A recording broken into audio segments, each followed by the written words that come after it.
The most useful and common input type is the text field. Like most form elements, it requires the name attribute to be specified, and the value attribute will be set to the text that it contains.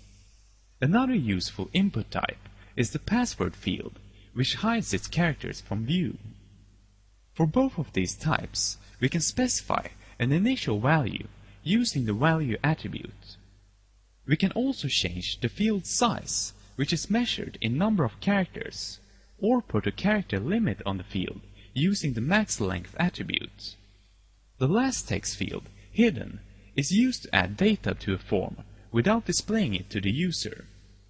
Because the user can't change this input type's value, we must specify it in the markup.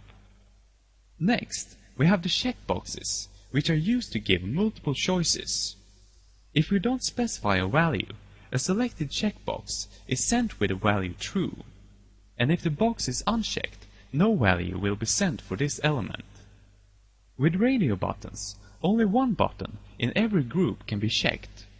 To group radio buttons together, we just need to give them the same name. We can also make default selections using the checked attribute. Text area creates a multi-line text box.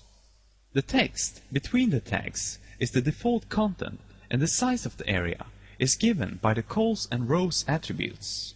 The last form control that we can create are list boxes using the elements select, option, and option group.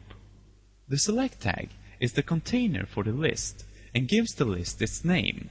Inside of it, we define each list item using the option element. If no value attribute is assigned, the content of the option element will be sent as the value if that option is selected. By default, only one option is displayed, making the list box appear as a drop-down list. We can increase the number of displayed items using the size attribute, making the list box into a scroll list instead. To be able to select multiple options, we can enable the multiple attribute. And to select default options, we can use the selected attribute.